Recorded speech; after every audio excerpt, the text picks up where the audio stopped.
പ്രിയ മാതാപിതാക്കളെ, വിദ്യാർത്ഥികളെ, പരീക്ഷയ്ക്ക് വേണ്ടിയിട്ട് ഒരുങ്ങുന്ന ഈ കാലഘട്ടത്തിൽ പ്രത്യേകിച്ച് 10th-ലും 12th-ലുമൊക്കെ പഠിക്കുന്ന വിദ്യാർത്ഥികളെ സംബന്ധിച്ച് വളരെ വ്യത്യസ്തമായിട്ടുള്ള പ്രതിസന്ധികളിലൂടെയോ മാനസികമായിട്ടുള്ള വൈകാരിക വിഷമങ്ങളിലൂടെയൊക്കെ കടന്നു പോകുന്നവരുണ്ടായിരിക്കാം.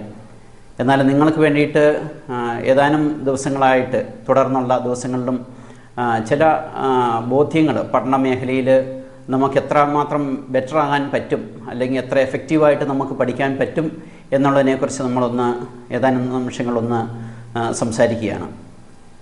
ഞാനിപ്പോൾ നിങ്ങളുടെ മുൻപിൽ സംസാരിക്കുവാനായിട്ട് ആഗ്രഹിക്കുന്നത് എൻ്റെ ഒരു ചെറിയൊരു അനുഭവമാണ്. ഞാനൊരിക്കൽ കാനഡ യാത്രയുമായിട്ട് ബന്ധപ്പെട്ട് ടൊറൻഡോ സിറ്റിയിൽ നിന്ന് ഒരു 3 മണിക്കൂർ ഫ്ലൈറ്റ് ജേർണി ചെയ്ത് സസ്കാച്ചുവൻ എന്ന് പറയുന്ന ഒരു റീജിയനിൽ എത്തിച്ചേരുവാനായിട്ട് ഇടവന്നു. അവിടുത്തെ സിറ്റി പ്രദേശങ്ങൾ വളരെ തണുപ്പുള്ള കാലാവസ്ഥയാണ്. ഏതാണ്ട് ഒരു -30 വരെയും അവിടെ സാധാരണ കാലാവസ്ഥയുണ്ട്. ഞാനൊരു സമ്മർ ടൈമിൽ ചെന്നപ്പോൾ തന്നെ എനിക്ക് നല്ല തണുപ്പ് അനുഭവപ്പെടുന്നതായ ഒരു അവസ്ഥ തന്നെയായിരുന്നു. ഏതാണ്ട് ഒരു -5, 6 നിൽക്കുന്ന കാലാവസ്ഥയിൽ കഷ്ടിച്ച് അതിൽ യാത്ര ചെയ്യാൻ പറ്റുന്ന ഒരവസ്ഥയിൽ ഞാനൊരു ഭവനത്തിൽ ചെല്ലുവാനായിട്ട് ഇടവന്നു. അവിടെ ചെന്നപ്പോൾ നമ്മുടെ തൊടുപുഴ പ്രദേശത്തുള്ള ഒരു മലയാളി കുടുംബമാണ്. അവരെ സംബന്ധിച്ച് മക്കളുടെ പഠന മേഖലയിൽ വളരെ സ്ട്രഗിളിങ് അനുഭവപ്പെടുന്നതായ വലിയൊരു പ്രതിസന്ധിയിലൂടെ കടന്നു പോകുന്നതായ ഒരവസ്ഥയാണെന്ന് എനിക്ക് മനസ്സിലായി. ഞാൻ അവരുമായിട്ട് സംസാരിച്ചു വന്നപ്പോൾ അവിടുത്തെ മൂത്ത മോൻ്റെ ഒരു വളരെ പ്രതിസന്ധി നിറഞ്ഞ ഒരവസ്ഥയെക്കുറിച്ച് പേരൻസിനോട് പങ്കുവെച്ചു. മോനെ സംബന്ധിച്ച് അവന് പഠിക്കുവാനായിട്ട് ആഗ്രഹമുണ്ട്. അവന് കുറച്ച് പഠന കാര്യങ്ങളെല്ലാം ഇവിടെ നിന്ന് നാട്ടിൽ നിന്നും പൂർത്തീകരിച്ചിട്ടാണ് അവിടേക്ക് സെറ്റിലായിട്ട് അല്ലെങ്കിൽ അവിടെ PR കിട്ടി അവർ മുന്നോട്ട് പോവുക. ഈ അവസരത്തിൽ പഠന മേഖലയിൽ അവന് കുറച്ച് നാളുകൾ കൊണ്ട് വളരെ ബുദ്ധിമുട്ട് അനുഭവപ്പെടുന്നു. അവന് ഭംഗിയായിട്ട് പഠനം മുന്നോട്ട് കൊണ്ടുപോകാനായിട്ട് പറ്റാതെ വരുന്നു. തുടർന്ന് എക്സാമിനേഷന് വേണ്ടിയിട്ട് അവർ പ്രിപ്പയർ ചെയ്യുമ്പോഴും വല്ലാതെ ടെൻഷനും പ്രതിസന്ധികളൊക്കെ അനുഭവപ്പെടുന്നതായ ഒരു അവസ്ഥയിലൂടെ കടന്നു പോവുകയാണ്. അതിൻ്റെ ഒരു റീസൺസ് പല കാരണങ്ങളും അവർ കണ്ടെത്താനായിട്ട് ശ്രമിക്കുന്നുണ്ട്. എങ്കിൽ പോലും ആ പ്രശ്നങ്ങളെ അതിജീവിക്കാൻ അവർക്ക് പറ്റുന്നില്ല. ഞാൻ സംസാരിച്ചു വന്നപ്പോൾ എനിക്ക് മനസ്സിലായി, ആ മോനെ സംബന്ധിച്ച് വളരെ നാളുകളായിട്ട്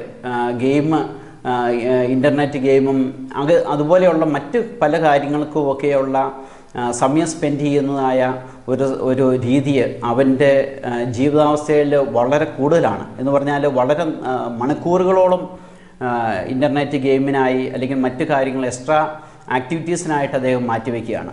പഠന കാര്യത്തിലുള്ള ശ്രദ്ധ വളരെ കുറഞ്ഞു പോകുന്നു. അതിനാൽ തന്നെയും ആ പഠനത്തിൻ്റെ കോൺസെൻട്രേഷൻ കുറഞ്ഞ് പിന്നീടുള്ള റിസൾട്ട് വന്നപ്പോൾ വളരെ ബുദ്ധിമുട്ടിലായി. അല്ലെങ്കിൽ അവർ പ്രതീക്ഷിക്കുന്ന ഒരു റിസൾട്ട് കിട്ടാത്തതിൻ്റെ ആ പേരൻസിൻ്റെ വലിയൊരു വിഷമവും ഭാരങ്ങളും എനിക്ക് മനസ്സിലാക്കാനായിട്ട് സാധിച്ചു. പ്രിയമുള്ളവരെ, ഇവിടെ എനിക്ക് മനസ്സിലായത് ഇതാണ്. ആ മോനെ സംബന്ധിച്ച് വ്യക്തിപരമായിട്ട് നല്ലൊരു ലക്ഷ്യബോധത്തിലേക്ക് എത്തിച്ചേരാനായിട്ട് പറ്റുന്നില്ല. പഠനത്തിന് ശേഷം ഏതാണ്ട് 12th തീരുമ്പോഴത്തേന് അടുത്തൊരു ലക്ഷ്യത്തിലേക്ക് ഏത് കോഴ്സാണ് എടുക്കേണ്ടത്, ഏത് ലെവലിൽ പ്രൊഫഷണൽ ലെവലിലേക്ക് എത്തിച്ചേരണം എന്നുള്ള ഒരു കാര്യത്തെക്കുറിച്ച് ഒരു വ്യക്തതയുമായിട്ടില്ല. അതിനാൽ തന്നെ മറ്റ് പല കാര്യങ്ങളിലാണ് ഇൻവോൾവ്മെൻറ്റ്, അല്ലെങ്കിൽ മറ്റ് പല കാര്യങ്ങളിലും എൻജോയ്മെൻറ്റ് എന്നുള്ള ഒരു സന്തോഷത്തിൻ്റെ ഒരു മേഖലയിലേക്ക് മുന്നോട്ട് പോകുന്നു. അതിനാൽ തന്നെ ആ ലക്ഷ്യബോധം വ്യക്തമായ ഒരു ലക്ഷ്യം, അതായത് പഠിച്ചിന്ന പ്രൊഫഷണൽ ലെവലിലേക്ക് എത്തണം, ഇന്ന ജോലിയാണ് എനിക്ക് ഏറ്റവും ആവശ്യം, ഇന്ന ജോലിക്ക് പഠിക്കേണ്ടത് ഏതൊക്കെ കോഴ്സുകളാണ് പഠിക്കേണ്ടത് എന്നുള്ളതിനെക്കുറിച്ചൊരു വ്യക്തതയും വന്നിട്ടില്ല. അതിനാൽ തന്നെയും വളരെ ഡീവിയേറ്റ് ചെയ്തു പോകുന്നതായ ഒരവസ്ഥ എന്ന് പറഞ്ഞാൽ ഉള്ള സമയം കൃത്യതയോടുകൂടി വ്യക്തതയോടുകൂടി മുന്നോട്ട് പഠിച്ചു പോകേണ്ടതായ ഒരു ലക്ഷ്യബോധത്തോടുകൂടി മുന്നോട്ട് പോകേണ്ടതായ അവസ്ഥയിൽ നിന്ന് വളരെ മാറിപ്പോയിരിക്കുന്നു.